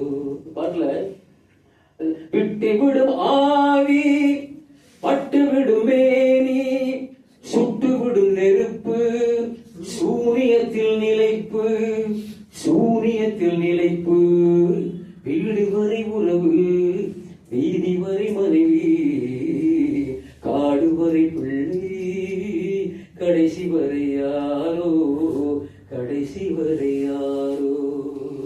பாட்டுல விட்டு விடும் ஆவி பட்டு விடும் மேனி, சுட்டு விடும் நெருப்பு, சூரியத்தில் நினைப்புங்க. அது சூரியங்கிறது நம்ம சுற்றி இருக்கிற காற்று மண்டலம். காற்றோட காற்றாக அதுல கலந்தாவளமான்னு கூட ஒரு பாட்டுல பாலம்பழத்தில் பாடுவாரு. காற்றோட கலந்து போச்சு அவ்வளவுதான். அப்போ காற்று அடிக்கும் போது அவ இருக்கிறான்னு நம்ம நினைச்சுக்க வேண்டியதுதான் அப்படின்னு மனசுல ஒரு சமாதானத்தை உருவாக்குனது அந்த பாட்டு தான். அதே மாதிரி அந்த தத்துவத்தை எத்தனை பாட்டுல சொல்றாருங்க அவரு. குலபாலராஜன் படத்துல அந்த ட்ரெடிஷன் சொல்லக்கூடிய அந்த இதுல ஆடுவாங்க. தேவிகா பார்த்துருக்கலாம், சர்க்கஸ் பொம்பளையா வருவாங்க அந்த படத்துல. அப்ப இதுல பாடுவாங்க, இரவுக்கு 1000 கண்கள் பகலுக்கு ஒன்றே ஒன்று அப்படின்னு அந்த பாட்டுல நடுவில் வரும், அங்கும் இங்கும் அலை போலே தினம் ஆடிடும் மானிட வாழ்விலே, எங்கே நடக்கும் எது நடக்கும் அது எங்கே முடியும் யார் அறிவார், எங்கே நடக்கும் எது நடக்கும் அது எங்கே முடியும் யார் அறிவார், இரவுக்கு 1000 கண்கள் பகலுக்கு ஒன்றே ஒன்று. அந்த பாட்டுல அதுல சொல்லுவாங்க, அதாவது நான் நான் இதை நம்முடைய முன்னாள் பிரதமர் ராஜீவ் காந்தி தான் நினைச்சு பார்த்தேன். அவர் சொன்ன வரிகள் பாருங்க, எங்கே நடக்கும் எது நடக்கும் அது எங்கே முடியும் யார் அறிவார். எங்க இருந்தவர் அலகாபாத்ல இருக்கிற அந்த பேலஸின் சொந்தக்காரர். அவர் அங்கிருந்து இங்க வந்து நம்ம ஊர்ல இருக்கிற பக்கத்துல இருக்கிற ஸ்ரீபெரும்புதூர் கிட்ட இருக்கிற ஒரு சின்ன கிராமத்துல தான் இறந்து போனோம்னால விதிக்கப்பட்டிருக்குது. நினைச்சு பாருங்க. அதான் சொல்றாரு, எங்கே நடக்கும் எது நடக்கும் அது எங்கே முடியும் யார் அறிவார். அது இன்னொன்னையும் சொல்றாரு, நினைப்பதெல்லாம் நடந்து விட்டால் தெய்வம் ஏதும் இல்லை. எனக்கு சொன்ன மாதிரி இருக்கு. நடந்ததையே நினைத்திருந்தால் அமைதி என்றும் இல்லை. முடிந்த கதை தொடர்வதில்லை மனிதன் ஏட்டினிலே, இறைவன் ஏட்டினிலே.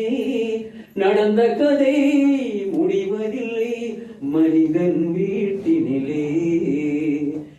நினைப்பதெல்லாம் நடந்து விட்டால் தெய்வம் ஏதும் இல்லை.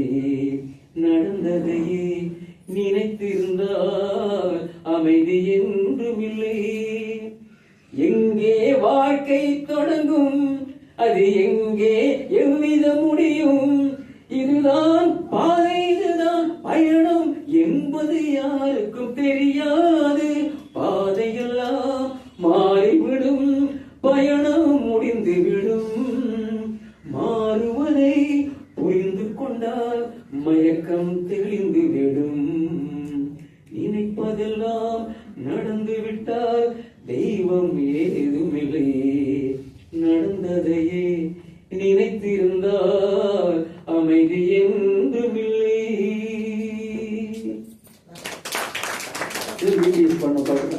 சொல்றாரு பாருங்க, நிலையாமைய அவர் எப்படி சொல்றாரு.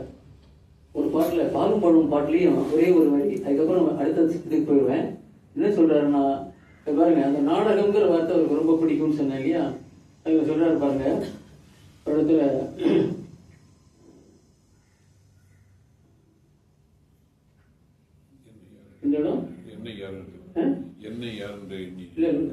போனால் போகட்டும் போடா, இந்த பூமியில் நிலையாய் வாழ்ந்தவர் யாரடா.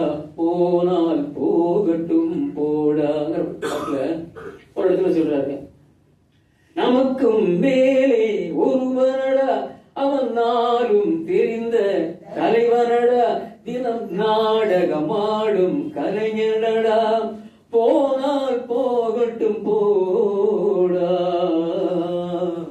போனால் போகட்டும் போடா, இந்த பூமியில் நிலையாய் வாழ்ந்தவர் யாரடா. போனால் போகட்டும் போடா, போனால் போகட்டும் போடா, போனால் போகட்டும் போடா. அந்த நாடகங்கிற சொல்லு அவருக்கு ரொம்ப பிடிக்கும். அடிக்கடி அதையும் போடுவார் ஒவ்வொரு நேரத்துல. அதே மாதிரி வார்த்தை விளையாட்டு உள்ள இடத்துல ஒரு சொல்லு கொடுத்தா போருங்க, அதை வச்சே ஒரு பாட்டை முடிச்சிருவாரு. அது என்ன, இது காய்னு சொல்ற. காயை பத்தி எழுதுங்களேன் சொன்ன உடனே பாட்டு வந்துருச்சு அவருக்கு. ஏலக்காய் வாசனை போல் எங்கள் உள்ளம் வாழக்காய். இந்த காய்ங்கிறது நிலவு காய்கிறத சொல்றாரு. அங்க காய் இல்ல, எங்கள் உள்ளம் வாழ நீ காய் நிலவை சொல்ற.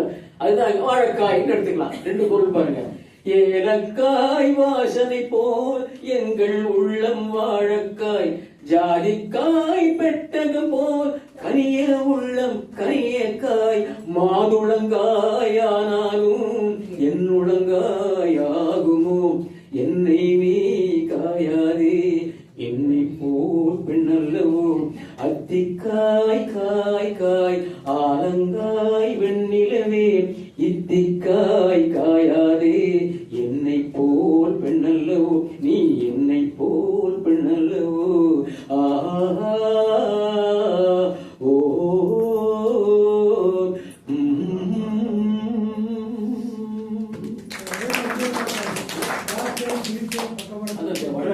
நீங்க முந்திட்டீங்க. தேர்ந்து சொன்னா போதும். அதுலயே எவ்வளவு இருக்கு.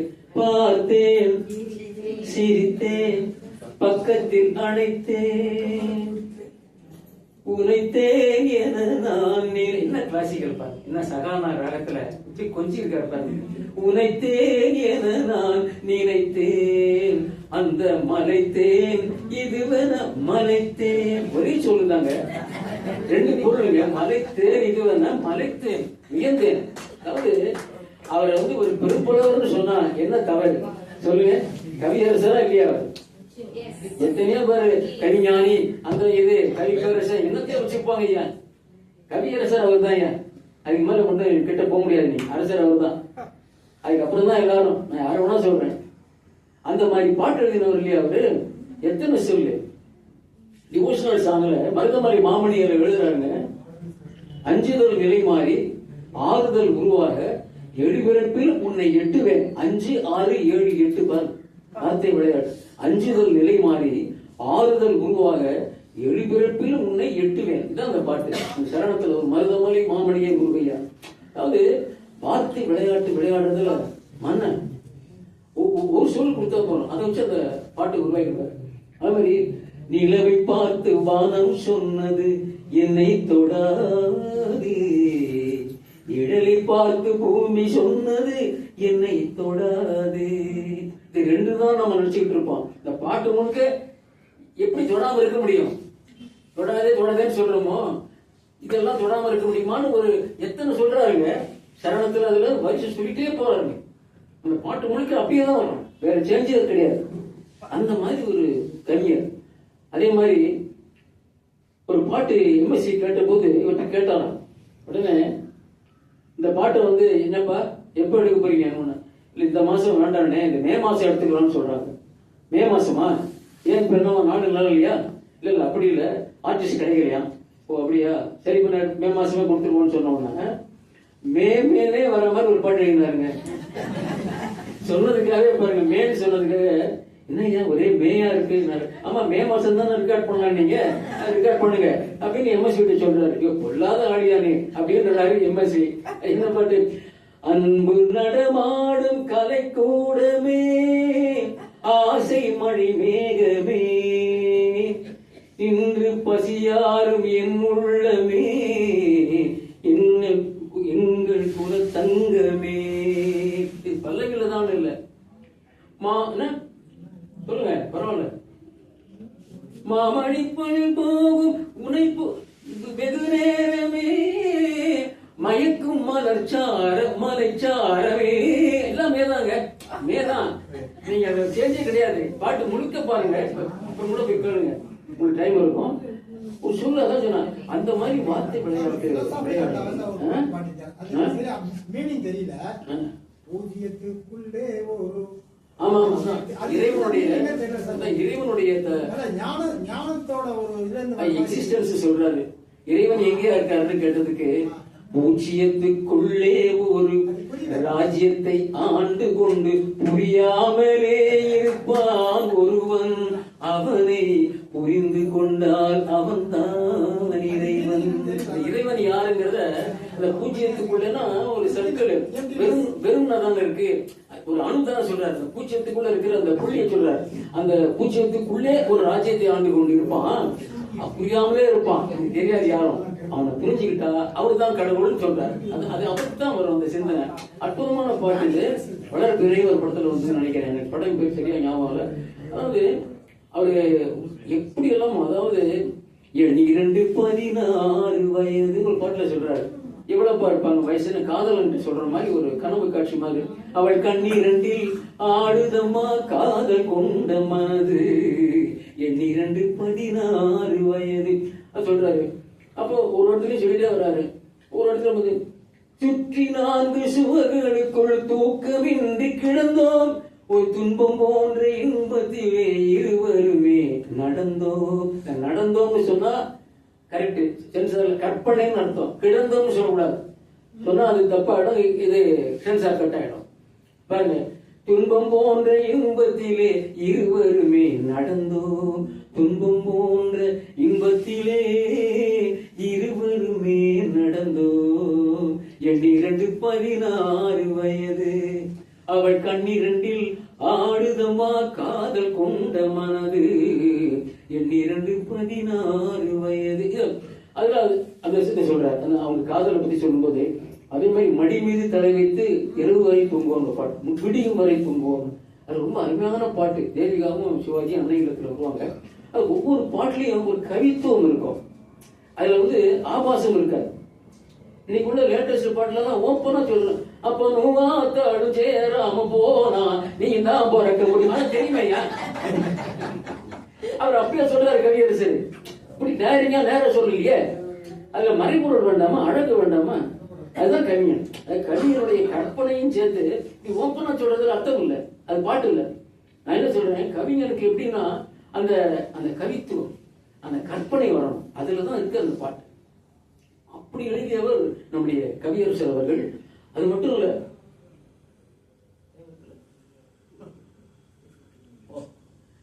ஏன் கேட்டுக்கிட்டேன்னா நீங்க சொன்னாதான் நான் படிப்பேன்.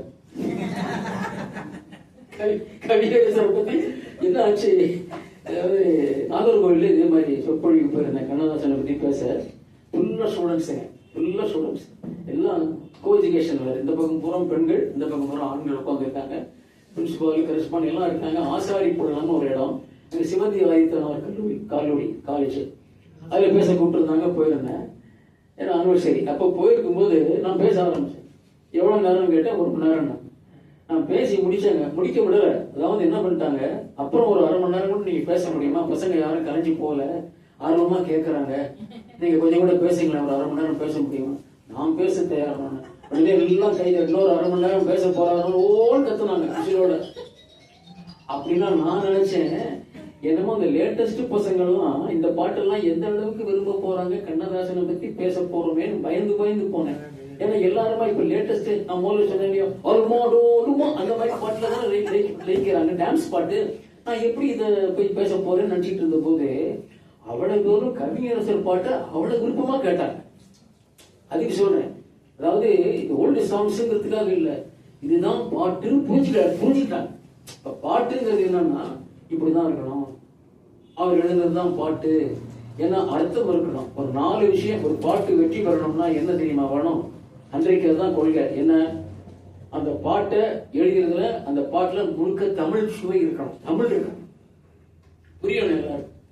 அந்த பாட்டுக்கு மெட்டு கூட்டுறாங்களே, எம்எஸ்வி ராமூர்த்தி, சுனாத ராமூர்த்தி மாதிரி இருக்கணும், கேவி மகாதேவன் மாதிரி இருக்கணும் மெட்டு போடுறதுக்கு, போட்டு சக்சஸ். அந்த பாட்டு அந்த படத்துல எடுக்கிறாங்க பாருங்க, காட்சி, நடிக்கிறவங்க யார், முயற்சித்ததும் நடிக்கிற நடிகர்கள் யாரு, அவங்க நல்லா நடிக்கணும். இதெல்லாம் சேர்ந்து இருந்தாதான் ஒரு பாட்டு வெளியில வெற்றி அடையும், இல்லைன்னா அந்த பாட்டு சக்சஸ் ஆகாது. அன்றைக்கு அப்படி ஒரு கொள்கை இருந்தனால அந்த கவிஞர், அந்த மியூசிக் டைரக்டர் நடிக்க போறோம். இவங்களுடைய ரிலேஷன்ஷிப்ல அந்த பாட்டை எப்படி கொண்டு வரணும்னு ஆராய்ச்சி பண்றாங்க. ஒரு படத்துல இன்னைக்கு வந்து 2 பாட்டு கூட இல்ல, அன்னைக்கு 6 பாட்டு இருக்கும் ஒரு படத்துல. அப்படிலாம் இருக்கும், 8 பாட்டுலாம் இருக்கும். அந்த காதலிக்க நேரமில்லை படத்துல 8 பாட்டு, அனைத்து பிரமாதமான பாட்டு, எல்லாம் கண்ணதாசன் கவியரசர் தான். 8 பாட்டும் அன்னைக்கு சினிமா பாட்டு புஸ்தகம்னு ஒண்ணு விற்பாங்க. சினிமா பாடல்கள்லாம் பிரிண்ட் கம்பெனி பாட்டு புஸ்தகம்னு அட்டைப்படம்லாம் போட்டு பக்காவா நல்லா இருக்கும் பாக்கிறதுக்கு. கம்பெனி பாட்டு புஸ்தகம்னு பேரு. 1000 காப்பி போட்டிருந்தாங்கன்னா படம் ரிலீஸ் ஆகி 4 நாள்லயே தீர்ந்து போடுங்க. அது 4 நாள்ல தீர்ந்து போடும், அந்த புக்கு கிடைக்காது. இன்னைக்கு பாட்டும் என்னன்னு தெரியல, புத்தகம் ஒண்ணு இருக்கான்னு தெரியல. இன்னைக்கு அப்படி போச்சு. அதனால அதையெல்லாம் வாங்கி நான் பைண்ட் பண்ணி வச்சிருந்தேன் ஒரு காலத்துல. அப்பா பார்த்துட்டு இந்த பாட புஸ்தகம் படிக்காம இதுகளெல்லாம் தான் படிச்சுட்டு இருக்காங்க. அப்புறம் பாடலான்னு தெரிஞ்ச உடனேதான் சினிமா பாட்டை நான் பாடுறது கேட்டுதான் எனக்கு கிளாசிக்கல் மியூசிக் கத்துக்க ஆசிரியரை நியமிச்சேன். அப்பா எனக்கு பாட்டு வரும், ஏதோ செல்வன் ரேடியோல கேட்டு இந்த பாட்டெல்லாம் அப்படியே பாடுறானே, சரி இவனுக்கு பாட்டு சொல்லி கொடுத்தா வரும் தான் எனக்கு ஆசிரியரை வச்சாங்க. அப்புறம் நான் கிளாசிக்கல் மியூசிக் கத்துக்கிட்டேன், இன்னும் பெட்டரா பாட முடிஞ்சது. அதனால இப்ப என்ன பொறுத்தவரை I can say any song. ஏன்னா எப்படிப்பட்ட பாட்டையும் என்னால் பாட முடியும்னு ஏன் சொல்றேன்னா, அந்த கிளாசிக்கல் பேக்ரவுண்ட் எனக்கு இருந்ததுனால, கத்துக்கிட்டதுனால. அப்ப அந்த பாட்டு அப்படி கொண்டு வர்றாருங்க. அதாவது இப்போ அந்த ஒரு சொல்லுல பாடின பாட்டு, ஒரே சொல்லு கொடுத்தா அதை அவரு எப்படி பினிஷ் பண்றாருங்கிற பாட்டு. அதுக்கப்புறம் தெய்வீக பாட்டுன்னு பாத்தீங்கன்னா, ராமனை பத்தி ஒரு பாட்டு கொடுங்க லட்சுமி கல்யாணத்துல கேட்கிறாங்க, ஹீரோயின் பாடணும்.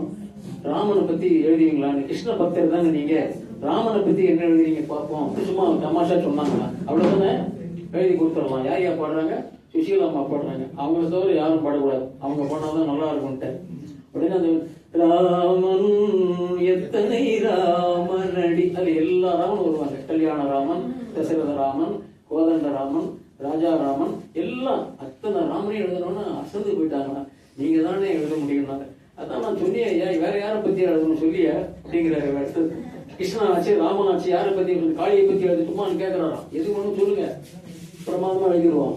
அவருக்கு தெரிஞ்சதெல்லாம் அந்த அறிவு ஞானத்தை எப்படி கொடுக்கணுங்கிறது தான். நீங்க என்ன கொடுக்க போறீங்கன்றதே இல்ல. சிகப்புரோஜாக்கள் சொன்னேன், இல்ல பாட்டு முன்னாடி உட்காந்து எழுதினாருங்க, அது என் கண்ணால பார்த்தேன். எனக்கு பாடுற பாட்டு நான் உட்காந்துருக்கேன், பக்கத்துல இளையராஜா இருக்காரு, ஆர்மணியத்துல வாட்சி காட்டுறாரு. சும்மா தன்னை தானல்ல தானல்ல தானே தன்னைத்தானே தன்னைத்தானே அப்படி வாட்சி காட்டுறாரு. அவ்வளவுதானே. அப்புறம் இந்த தங்கத்திலே வைரத்தினை வைத்து கொடுத்தாய், அது நீயா அல்லது நானா ஒரு பல எழுதித்தார். உடனே அதே சந்தத்துக்கு அந்த காலம் உடனே இந்த மின்மினிக்கு கண்ணில் என்ன மின்னல் வந்தது, அடி கண்ணே அழகு பெண்ணே எழுதியாச்சு பாருங்க. உடனே இப்படி பல்லவியே 7-8 கொடுக்குறாரு. ஒரு பாட்டுன்னா 2 பேப்பர்ல வச்சு பிரிண்ட் பண்ணி கொடுப்பாங்க, ஸ்டேப்லர் பண்ணி 10 பக்கம் 15 பக்கம் ஒரு பாட்டு கொடுக்குறாரு. நீங்க செலக்ட் பண்ணீங்க வரிகளை. சரணம் சரணம் எழுதுறாரு. சரி, அவ ஹீரோ ஹீரோயின் எப்படி சொன்னீங்க? ஹீரோ எப்படிப்பட்டவன்? ஒரு வில்லன் மாதிரி. வில்லனா வில்லனுக்கு ஹீரோனாங்க. ஓஹோ, அப்படி ஒண்ணு இருக்கு. அதான் வில்லன் மாதிரி இருப்பான், ஆனா அவன் தான் ஹீரோ. என்ன பண்றான்? பாக்குற பொண்ணெல்லாம் கெடுத்துறான் அப்படின்னு. ஓஹோ, முன்னாடி எப்படி இருந்தாரு, ரசிச்சுட்டே இருந்தாரு. சரி, ஓகே. அப்புறம் அந்த பொண்ணை கொலை பண்ணிடுறான். ஓஹோ, அப்பேற்பட்ட வில்லனா. ஆனா ஒரு பொண்ணை மட்டும்தான் அவன் மனசுல இடம் பெறதுனால காதலிக்கிறான். அவங்க தான் ஸ்ரீதேவி. ஓஹோ, சரி. உடனே எழுதியா சொன்னா, தோட்டத்திலே பல பூவும் உண்டு, நீதானே என் சிகப்பு ரோஜா அப்படின்ட்டு. அண்ணே டைட்டிலே வந்துச்சுனே, சிகப்பு ரோஜா தான் படம். அப்படியா, கூட 2000 ரூபாய் கொடுங்க.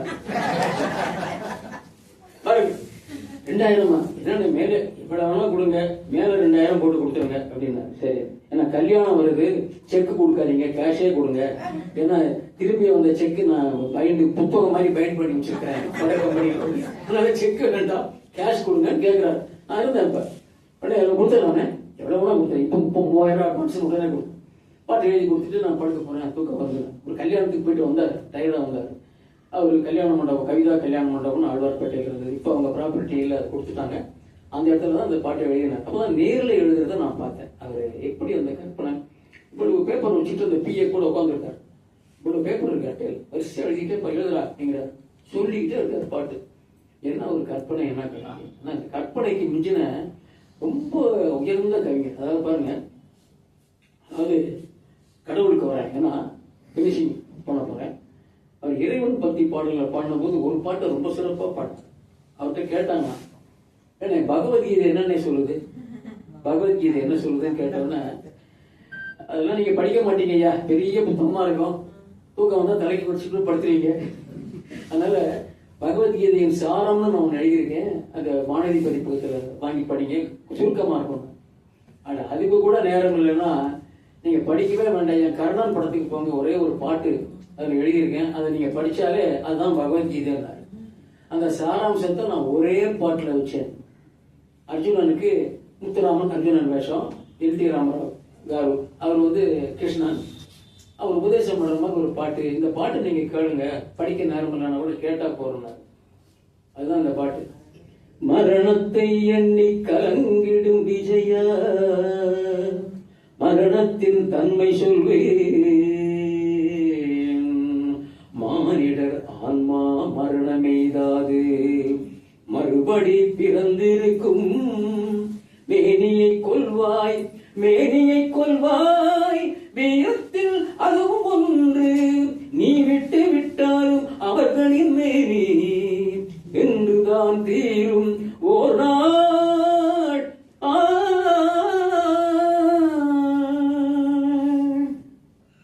அண்ணா அப்படிலாம் எல்லாரையும் நான் கொண்டுலாம் என்ன புண்ணியமெல்லாம் உனக்குதான் சேருமா?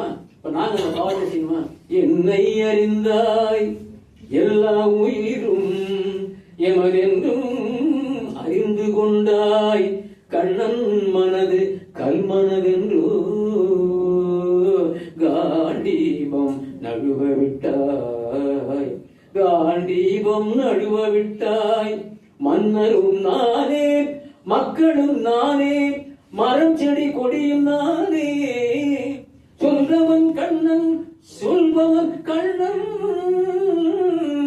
துணிந்து நில் தர்மம் வாழ. அப்ப நாங்கெல்லாம் பாவம் செஞ்சவங்களா இருக்கணும், புண்ணியம் மட்டும் உனக்கே தான் சேரும் இல்லையா?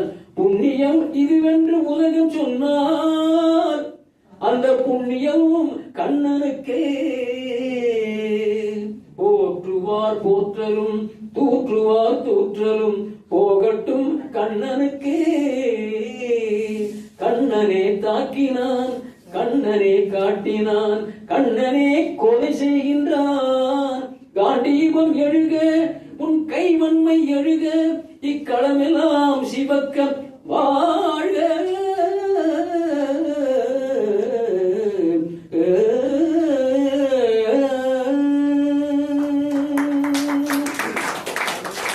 பரித்ராணாய சாதுனாம் விநாசாய ச துஷ்கிருதாம் தர்ம சம்பாவனார்த்தாய சம்பவாமி யுகே யுகே.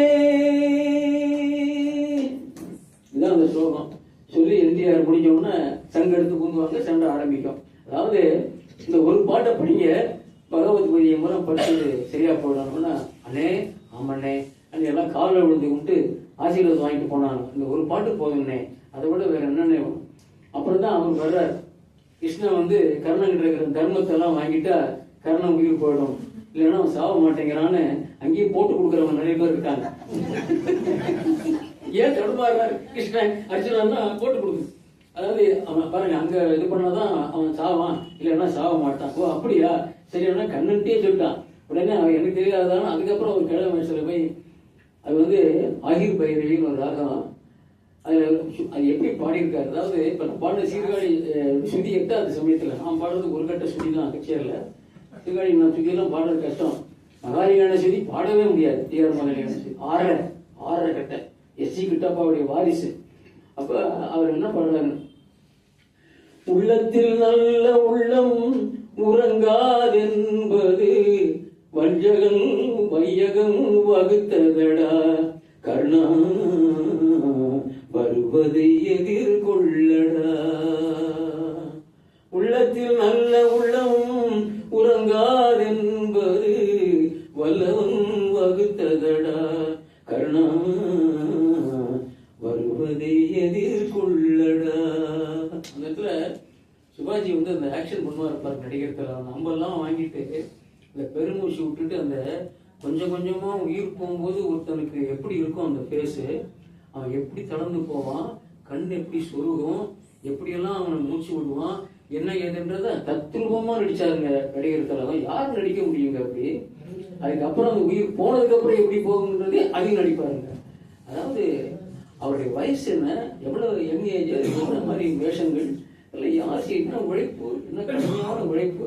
எத்தனை ஷாட்டு நடிச்சிருப்பாங்க அந்த ரதத்துல சாஞ்சிக்கிட்டு, எத்தனை டேப் எடுத்திருப்பாங்க. நீங்க எல்லாம் ஒண்ணுமே இல்லை, ஒரு படத்துல நடிக்கிறதுக்கு கூட எனக்கு 2 கோடி கொடுப்பியான்னு கேட்கறாங்க. காலம் எப்படி போகுது பாருங்க. அவங்க எவ்வளவு உழைப்பு கொடுத்துருக்காங்க ஒவ்வொரு படத்திலையும். நினைச்சு பாத்தீங்கன்னா கண்ணீர் வரும் கண்ணில். அப்பேற்பட்ட மாபெரும் கலைஞன் நடிகர். அவர் இணையா சொல்லவே முடியாது, யாரையும் அவருக்கு இணையா சொல்லவே முடியாது. எல்லா நடிப்பையும் பார்த்தோம், எல்லா பரிமாணங்களையும் பார்த்தோம் நடிப்பை. அப்போ அந்த பாட்டை சீர்காழி பாடி விடுவாருங்க. அந்த பாட்டுல என்டிஆர் வந்து அப்படி வந்துட்டு அப்புறம் விஸ்வரூப தரிசனம் கொடுப்பார். உங்களுக்கு படம் தெரியும். அப்படி அந்த பாட்டை அதுக்கு தகுந்த மாதிரி எழுதி கொடுத்தார். கடைசியில கர்ணன் வந்து அந்த அவருடைய தர்மத்தை வாங்குற அந்த காட்சி. அப்படி அதான் ஒவ்வொரு பாட்டும் அவருடைய அந்த பாடல்கள் பார்த்தீங்கன்னா அவர் என்ன சீக்வன்ஸ் என்ன சீன் சொல்றோம் அதை அப்படியே மனசுல வாங்கி பாருங்க. அந்த இதுக்கு அந்த பாட்டை கேட்டாலே நீங்க அந்த காட்சியை பார்க்குற மாதிரி இருக்கும். அந்த பாடல் போகிற இதை பார்த்தீங்கன்னா கிண்கிணி கிண்கிணி என கிணி கிணி என வரும் மாதா கோவில் மணி ஓசை கண்மணி பொம்மணி என பின்னிடு புன்னகைக்கு தாத்தா கூறும் அருளோசை. கிறிஸ்துமஸ் வருது இல்ல, கிறிஸ்மஸ் தாத்தா கூறும் அருளோசை. வெல்கம் வெல்கம் கிறிஸ்மஸ் தாத்தா, welcome welcome welcome welcome Christmas தாத்தா, வெல்கம் வெல்கம். அதாவது இந்த பாட்டுல அந்த வார்த்தை கண்மணி பொன்மணி என சிந்தியிடும் புன்னகைக்கு காத்தா கூறும், அதாவது இந்த வார்த்தைகள் அப்படி கூட இருக்கு. அதுல அப்புறம் நடுவில் ஒரு வரி வரும், அதுல கண்ணு தெரியாதவருக்கு சிவாஜிக்கு கீழே வந்து எழுதி அந்த அந்த பாட்டை கேட்கும் போது சிவாஜி அங்க ஆடுற மாதிரி நமக்கு இருக்கும். அதே மாதிரி அண்ணே இந்த இதுல ஒரு பாட்டு வேணும்னே, அதாவது ஞானவழி படத்துல ஃபாதர் அவருக்கு வந்து ரொம்ப மனசு வேதனையா இருக்கு, ரொம்ப வேதனைப்படுத்திட்டாங்க, மனக்குழப்பத்துல கஷ்டப்படுறாருன்னு அந்த இடத்துல ஒரு பாட்டு வேணும்னா எங்க பாடுறாங்க, வெளியில பாடுறாங்கன்னு அதுக்கு இங்கிலீஷ் டைலாக் எல்லாம் செட் பண்ணீங்க. அவர் பேச போறாரு, சிவாஜி பேசல, டிஎம்எஸ் தான் பேசியிருக்காரு. சிவாஜிக்கு எந்த வாய்ஸ்னாலும் டிஎம்எஸ் போதும். அவர்கிட்ட போய் கேட்பாங்க, அண்ணே பாட்டு கடையில நீங்க பேசணும்னே, நான் ஏன் வரணும், எல்லாம் பொழுது கட்டுறாரு டிஎம்எஸ், அவரே போதும் பின்றாரு, நான் பேசாம கூட அப்படி பேசணும் சொன்னாராம் நடிகர். தேவனே என்னை பாருங்கள், என் பாவம் என்னை வாங்கிக் கொள்ளுங்கள். தேவனே என்னை பாருங்கள், என் பாவங்கள் தன்னை வாங்கிக் கொள்ளுங்கள் பாட்டை ஓப்பன்ல போய் பாடுவார்.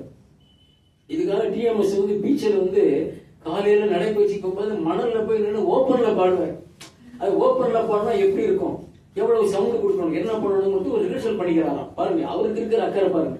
ஒரு பாட்டை போட்டு கொடுத்தா அவர் எவ்வளவு அக்கறையா பாடணும்ட்டு எத்தனை டேக்கெல்லாம் பத்தி கவலையே பட மாட்டாரு, எவ்வளவு டேக்குனாலும் பாடி கொடுத்துருவாங்க. அப்படி ஒரு உழைப்பாடு டிஎம்எஸ். அந்த பாட்டை அது மாதிரி பாடிருக்கிறார். சரி இதுதான் அப்படின்னா இஸ்லாமியர்களுக்கு பாடி இருக்கிறார், அவங்க எல்லாம் கொண்டாடுறான். இதுல என்ன சொல்றேன் பாருங்க, டிஎம்எஸ் மறைவும் திருவாயில் இருக்கும்போது அவர் நல்லா இருக்கணும்னு பிரார்த்தனை பண்றாங்க. பாத்தீங்கன்னா கோவில்ல ஒரு பக்கம் பிரார்த்தனை நடக்குது, சர்ச்சில் ஒரு பக்கம் பிரார்த்தனை நடக்குது, மசூதியில் ஒரு பக்கம் பிரார்த்தனை நடக்குது. அந்த அளவுக்கு அவருக்காக வேண்டாங்க. ஏன் எல்லாத்தையும் பாடியவர். எல்லோரும் கொண்டாடுவோம், எல்லோரும் கொண்டாடுவோம், அல்லாஹ்வின் பெயரை சொல்லி நல்லோர்கள் வாழ்வை எண்ணி, அல்லாஹ்வின் பெயரை சொல்லி நல்லோர்கள் வாழ்வை எண்ணி, எல்லோரும் கொண்டாடுவோம், எல்லோரும் கொண்டாடுவோம். பாட்டை சாமியர்கள் அப்படியே ஆடுறாங்க. அப்படி பாடி கொடுத்துருக்கிறார் அந்த பாட்டை. அதாவது இதெல்லாம் வந்து பாத்தீங்கன்னா எம்.எஸ். விஸ்வநாதன், ராமூர்த்தி அவங்க காம்பினேஷன்ல உள்ள மியூசிக். அதே மாதிரி வெளிநாட்டுல வெவ்வேறு விதங்கள பாட்டு எடுக்கணும்னா கண்ணதாசன் சொன்னா போதும். அப்படியா சிவந்தமனுக்கு பாட்டு எழுதி கொடுக்குறார். உடனே ஒரு ராஜா ராணியிடம் வெகு நாளாக ஆசை கொண்டாள், அது ஒரு தாளத்துல இருக்கும். அப்புறம் அவளை நமக்கு பாட்டு எழுதினுமே, அதாவது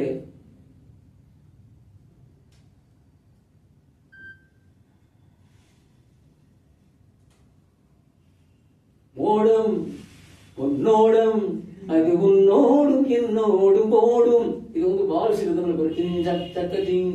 பால் சிறுதம். இது கைதி கொடுக்குற ரிதம் சொன்னா போறோம். அதுக்கு அடுத்தது நானுமே நீ, இது வேற விதம். பொழுது ஐ லவ் யூ பாருது இல்லையா, சுவிட்சர்லாந்துல ஆல்ப்ஸ் மலையில எல்லாம் போவாங்க. ஆல்ப்ஸ் மலையின் சிகரத்தில் பேசல, டிஎம்எஸ் தான் இவர் பேசல. அழகிய ரைன் நதி ஓரத்தில் மாலை பொழுது சாதத்தில் மயங்கி திரிவோம் பறவைகள் போகிறார்.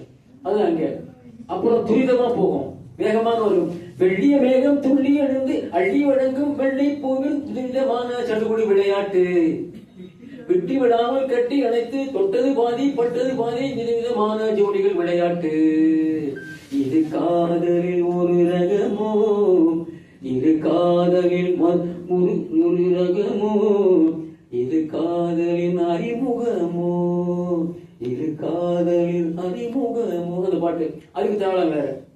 அந்த மாதிரி அந்த ரிதம் சொன்னோம்னா பாட்டு எழுதி கொடுக்குறது. இதெல்லாம் வந்து நோ காம்ப்ரமைஸ். எந்த கவியாவது கிட்ட வர முடியுமா? இவ்வளவு வெரைட்டி வந்து பாத்தீங்கன்னா எது வேணாலும் எழுத தயாரா இருக்காரு. எம்ஜிஆர் ஆட்டி எந்த ஹீரோயின் அதை பத்தி இல்ல, ஆள் யார் நடிக்கிறாங்க கிட்ட சொல்லுங்க. ஜெய்சங்கர்னா அதுக்கு ஒரு மாதிரி பாட்டு எழுதி கொடுப்பாரு. ஜெய்சங்கர் பாடுறாருன்னா அது அந்த பாட்டை நீங்க சிவாஜிக்கோ எம்ஜிஆருக்கோ பொருந்துங்க சேராது. டிஎம்எஸ் அந்த மாதிரி அவருக்கு வெரைட்டி வாய்ஸ், 6 குரல் பாடுறவர் மாற்றி பாடுவார். ஒவ்வொரு ஹீரோவும் அவங்களுக்கு பாடுற மாதிரி தான் இருக்கும். அன்புள்ள மான்விழியே ஆசையில் ஊர் கடிதம் ஜெய்சங்கர். நான் எழுதுவதென்னவென்றால் இப்படி போர் அது காதலில் ஓர் கவிதை. அவர் எப்படி நடிப்பாருன்னு அவருக்கு தெரியும். அதே மாதிரி ரவிச்சந்திரனுக்குன்னா அது வேற மாதிரி இருக்கலாம். ராஜா கண்ணு போக அதடி நீ போனா நெஞ்சுக்கு, அது மாதிரி. போக்குலோர் என்ன நாட்டுப்புற பாட்டு கேட்கணுமா அவர்கிட்ட கவியரசத்த? ஆரப்பா பழனியப்பா பட்டணமாம் பட்டணமாம் ஊரப்பா பெரியதப்பா உள்ளம்தான் சிறியதப்பா. பார்த்த வருது பாருங்க அவருக்கு அனுபவம். பாரப்பா பழனியப்பா பட்டணமாம் பட்டணமா இதே முடிச்சு பாடுவாரு. அப்புறம் அவருக்கு முத்து கூலிக்க வாரியலா முச்சையடக்க வாரியலா, அது நாகேஷுக்கு. அப்புறம் அதுலயும் இன்னொரு பாட்டு இருக்கு. என்ன முருகட்டு போனதுக்கு முருமாறு கட்டு அடையா, மெட்ராஸ் மெட்ராஸ் ஒரு பாட்டு. இப்படி எந்த கொடுங்க, யார் பாடுறா யார் நடிக்கிறா, அவங்களுக்கு என்ன அந்த கதையை சொல்லுங்க, அந்த காட்சியை சொல்லுங்க, பாட்டு ரெடி. இப்படி எழுதி குவித்தவர். அத மாதிரி சிவபெருமானா இருந்து அவர் பாடுறார் பியூர் கிளாசிக்கல். அந்த பாட்டு பாருங்க, பியூர் கிளாசிக்கல். பாட்டும் நானேங்கிற பாட்டு ஒண்ணு வருமே, பக்கா கிளாசிக்கல். கௌரி மானபடி ராகம், ஆதி தாளம், அதையும் பாடுறாரு.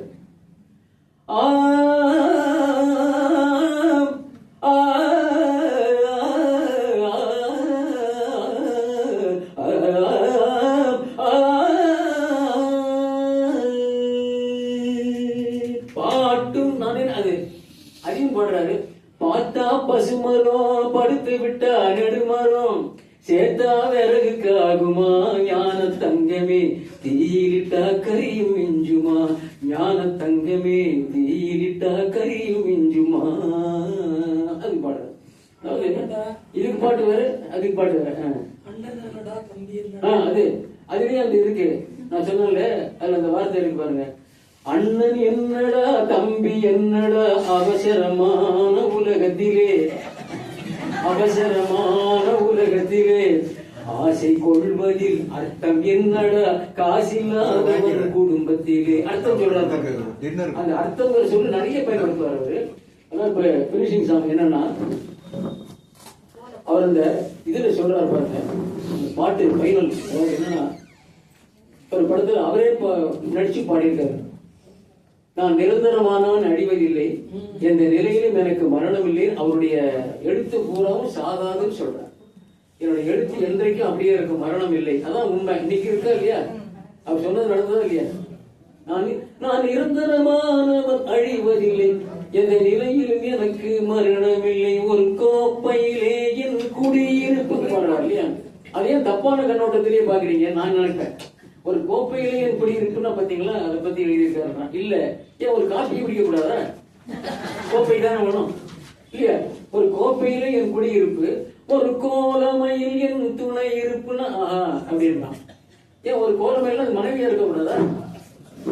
மனைவி கோலமையில் தானே, பக்கத்துல உட்கார்ந்து இருக்காங்க, நான் எழுதுறேன்.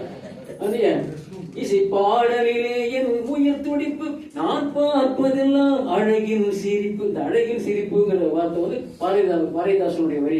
அழகின் சிரிப்பு எழுதியிருக்காரு. அதை எடுத்து போடுறாரு. அதாவது அப்படிதான் எடுத்துக்கணும், பாசிட்டிவா எடுத்துக்கணும். அதாவது ஒருத்தரை பத்தி நம்ம நினைக்கும் போது அவருடைய கடந்த கால வாழ்க்கையில என்னென்னமோ நடந்திருக்கலாம், அது வேற விட்டுருங்க. அப்படி பார்த்தா புராண காலத்திலேயே இருக்கு. அருணகிரியாருடைய பழைய வாழ்க்கை தெரியுமா உங்களுக்கு? அருணகிரியார் அது யாராவது சொல்றோமா? படத்துல பார்த்தோம்ல, சொல்றோமா? திருப்புகழ் மட்டும்தான் நீங்க பாடுறோம். அவர் எழுதின அந்த மேதா விலாசம் என்ன, திருப்புகழ் மட்டும்தான் பாடுறோம். அதே மாதிரி இவரு நம்ம திருமங்கை ஆழ்வாருடைய பூர்வீகம் தெரியுமா? வால்மீகி முனிவனுடைய பூர்வீகம் தெரியுமா? எல்லாம் எவ்வளவு பெரிய புலவர்கள், சாதாரண புலவர்களா? ஆனா அதை நம்ம சொல்றது இல்லைனா, கண்ணதாசன் இது மட்டும் நம்ம பழச பேசணும். ஏன் அவர் எப்படி எடுத்துங்களேன், அவருடைய மேதா விலாசம் பேசுங்க. ஏன் அந்த வாழ்க்கையை எல்லாம் எடுத்து வச்சு பேசிட்டு இருக்கீங்கன்னு நான் கேட்பேன். அதனால அவர் பாருங்க, அதான் பொதுப்படையா ஒரு பாட்டை பாடினார். எல்லாருக்கும் எல்லாரும் எல்லாமும் பெற வேண்டும், இங்கு இல்லாமை இல்லாத நிலை வேண்டும். எல்லாரும் எல்லாமும் பெற வேண்டும், இங்கு இல்லாமை இல்லாத நிலை வேண்டும். வல்லான் பொருள் குவிக்கும் தனி உடைமை, வல்லான் பொருள்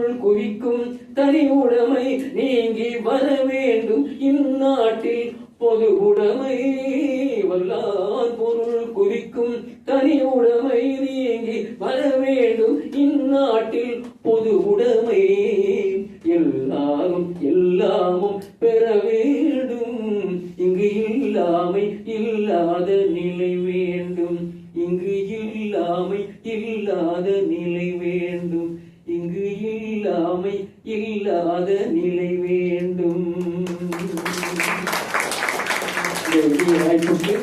நன்றி பாராட்டி. I am proud of saying that I am a Peruvian also here.